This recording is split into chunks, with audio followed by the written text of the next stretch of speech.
Good morning दोस्तों। आज हम पढ़ेंगे class 10th mathematics chapter first. और आपको पता है कि चैप्टर फर्स्ट जो है रियल नंबर है, रियल नंबर। ठीक है, तो रियल नंबर में बहुत सारे नंबर्स आते हैं। तो यहाँ पे हम पढ़ेंगे नेचुरल नंबर पढ़ेंगे। तो जो हमारा नेचुरल नंबर होता है ना, जो हमारा नेचुरल नंबर होता है इसके पढ़ेंगे प्रॉपर्टीज़ पढ़ेंगे। यानी क्या पढ़ेंगे आज? प्रॉपर्टीज़ पढ़ेंगे। ठीक है, क्या पढ़ेंगे? प्रॉपर्टीज़ पढ़ेंगे। तो नेचुरल नंबर हो गया। नेचुरल नंबर जानते हो कि start with 1 2, start from 1 2 3 4 and show on. हम तीन ही बिंदु लिखते हैं हमेशा। तीन बिंदु का मतलब होता है एंड, शो और on.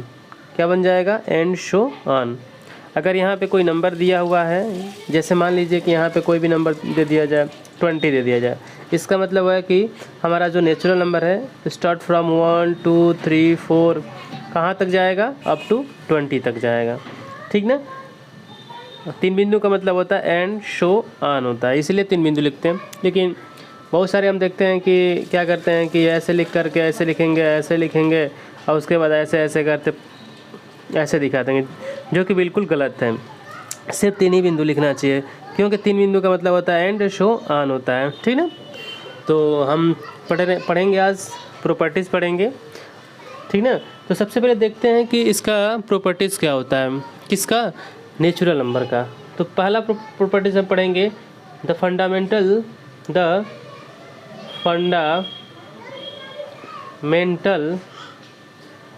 Theory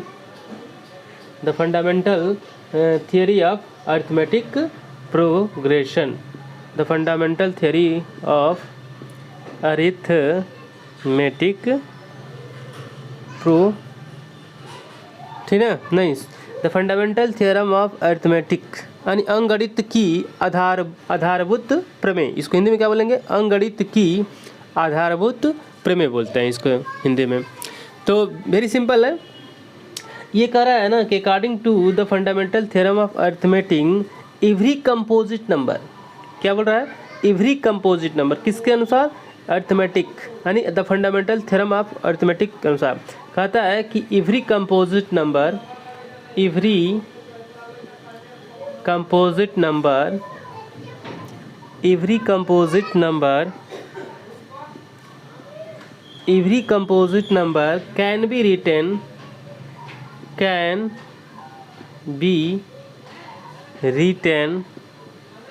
can be written as a product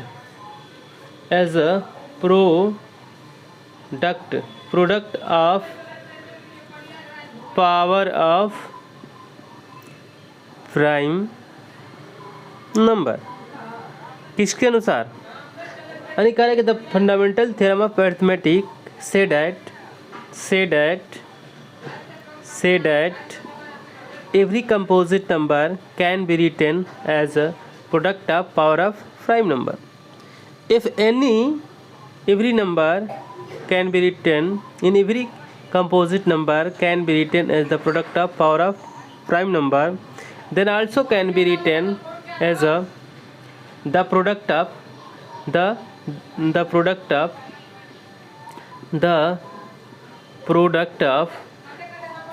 power of prime numbers can also be written as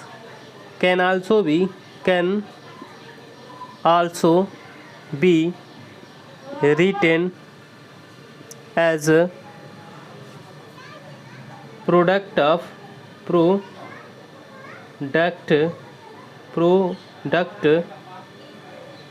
of LCM, product of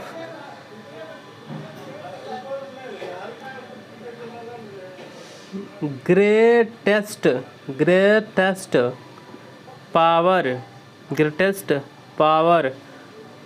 of each prime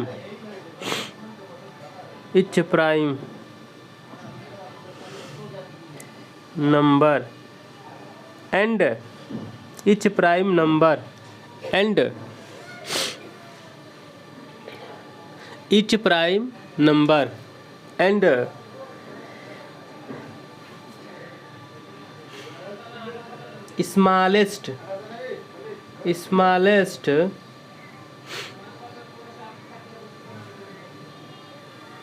smallest power of each common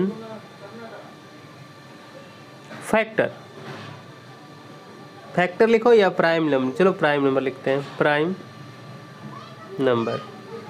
ठीक है, यानी कहने का मतलब है आप सबसे पहले क्या करोगे, आप कोई भी नंबर लोगे जो हमारा कंपोजिट नंबर हो। सबसे पहला प्रश्न बनता है कि sir what is the composite number and what is the prime number. First you will understand what is the composite number and prime number, then will we understand the fundamental theorem of arithmetic. What is the fundamental theorem of arithmetic? तो according to arithmetic, the fundamental theorem of arithmetic, every composite number can be written as a product of power of prime numbers. For example, to understand this concept we take an example.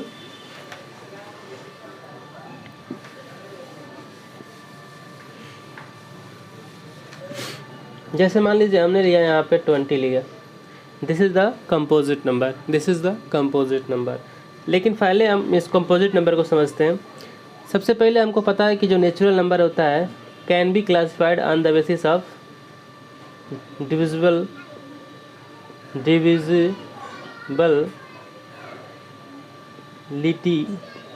by 2 and also can be classified natural number on the basis of factor. If natural number can be classified on the basis of divisibility by 2, can be classified as a even natural number,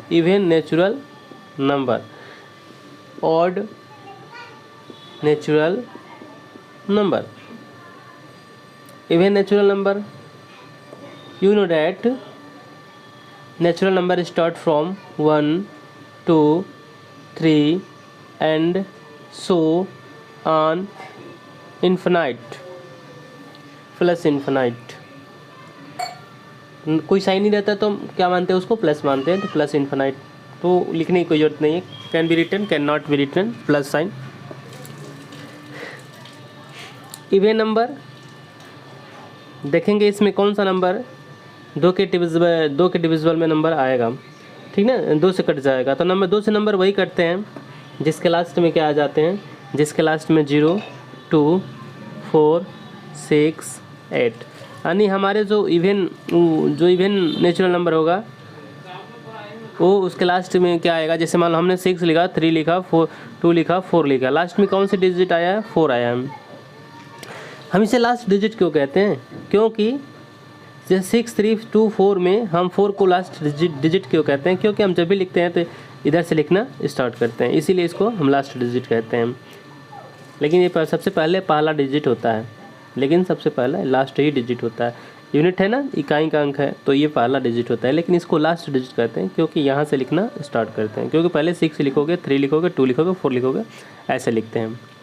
तो हम पढ़ेंगे divisibility rule by 2, यानी जब कोई भी संख्या हो जो 2 से क्या हो, डिविजिबल हो, तो उसको हम लोग इवन नंबर कहते हैं, उसको क्या कहते हैं, इवन नंबर। और कोई भी संख्या हो जो 2 से डिविजिबल नहीं हो, उसको हम क्या बोलते हैं, ऑड नंबर। तो ऑड नंबर एंड विथ 1, 3, 5, 7, 9। यानी कहने का मतलब है कि अगर किसी भी नंबर के लास्ट में क्या हो, 1 हो, 3 हो, 5 हो, 6 हो, 7 हो, तो वो नंबर क्या हो जाएगा, वो नंबर 2 से डिविजिबल नहीं होगा। जब वो नंबर 2 से डिविजिबल नहीं होगा तो बोलेंगे उसको ऑड नेचुरल नंबर बोलेंगे। क्या बोलेंगे, ऑड नेचुरल नंबर। लेकिन हमें पढ़ना है, चूँकि क्लास 10th का mathematics chapter first real number पढ़ रहे हैं, तो हमें क्या पढ़ना है, हमें पढ़ना है, चूँकि इसमें 2 ही कंसेप्ट पढ़ना है, रियल नंबर में 2 ही चीज़ पढ़ना है। एक तो पैसे पढ़ना है the fundamental theorem of arithmetic, और दूसरा पढ़ना है एसएनएलटी, ठीक ना, यानी कोई इरेशनल नंबर है उसको प्रूव कीजिए कि ये नंबर इरेशनल है, ठीक ना। यानी कोई नंबर दिया रहेगा, कहेगा कि आप प्रूव करो कि ये नंबर आपका इरेशनल नंबर है, ठीक है। तो चलिए देखते हैं फैक्टर क्या होता है। तो factor also can be classified on the basis of number of factor, number of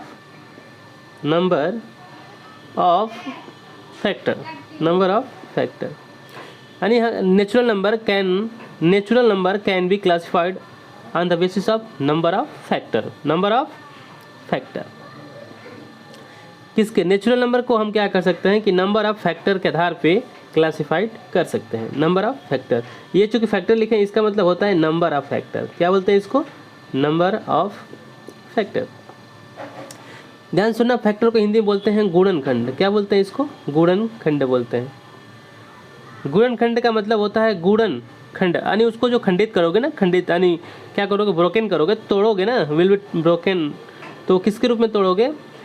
आप तोड़ोगे यानी कि इसके रूप में, गुणन के रूप में तोड़ोगे। ये गुणन का साइन यही होता है, गुणन का साइन यही होता है। तो इसके रूप में आपको तोड़ना पड़ेगा, ठीक है। तो चलते हैं हम नंबर ऑफ फैक्टर्स। अगर मान लो सबसे पहले हम देखेंगे किसी नंबर को फैक्टर करके, जैसे हमने 1 लिया, this is the natural number, this is the natural number.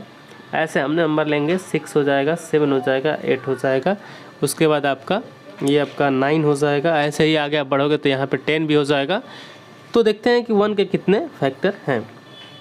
तो 1 को हम कैसे तोड़ सकते हैं? 1 इंटू 1 में तोड़ सकते हैं। 2 को कैसे तोड़ सकते हैं? 1 इंटू 2 में तोड़ सकते हैं। 3 को कैसे तोड़ सकते हैं? 1 इंटू 3 में तोड़ सकते हैं। इसको 1 इंटू 4 भी तोड़ सकते हैं। इसको 1 इंटू 6 में तोड़ सकते हैं। इसको 2 इंटू 3 में तोड़ सकते हैं। 7 को हम तोड़ सकते हैं, 1 इंटू 7 में तोड़ सकते हैं। 8 को किस में तोड़ सकते हैं? 1 इंटू 8 में तोड़ सकते हैं। उसके बाद 2 इंटू 4 में तोड़ सकते हैं। 9 को किस में तोड़ सकते हैं? तो 1 इंटू 9 में तोड़ सकते हैं। 3 इंटू किस में तोड़ सकते हैं? तो 3 इंटू 3 में तोड़ सकते हैं। तो आप यहाँ से देखोगे कि इसके कितने नंबर पर फैक्टर हुए, तो सिर्फ एक ही है इसका नंबर पर फैक्टर हुआ, यानी हमने 1 को गुणन के रूप में तोड़ा। हमने क्या किया? 1 को गुणन के रूप में तोड़ा तो देखा कि इसके एक ही फैक्टर सिर्फ 1 में मिल रहा है। जब हमने 2 को तोड़ा तो हमने देखा कि ये इसके 2 फैक्टर मिल रहे हैं, 1 और 2, 2 फैक्टर मिल रहे हैं। नंबर ऑफ फैक्टर्स कितने हैं? 1 है। नंबर ऑफ फैक्टर कितना है? 2 है। इसमें देखेंगे कि नंबर ऑफ फैक्टर कितने मिलेंगे, तो 1 और मिल रहा है और 3 मिल रहा है। इसका मतलब नंबर ऑफ फैक्टर कितना हो गया? इसमें भी नंबर ऑफ फैक्टर 2 हो गया। यहाँ पे आप लिख सकते हो number of factors of natural number. तो नंबर ऑफ फैक्टर्स कितने हैं यहाँ पे आप देख सकते हो। तो पहला 1 के 1 है, 2 का 2 है, 3 का भी 2 है। तो यहाँ 4 का देखेंगे हम लोग, तो 4 को भी हम लोग क्या कर सकते हैं? 4 को हमने तोड़ा है 1 4 में तोड़ा है, और इसमें एक और तोड़ सकते हैं ना, 2 इंटू 2 में तोड़ सकते हैं। तो इसके कितने फैक्टर हो गए? 1 हो गया, 2 हो गया, 4 हो गया। कितने फैक्टर हो गए? तो टोटल 3 फैक्टर हो गए।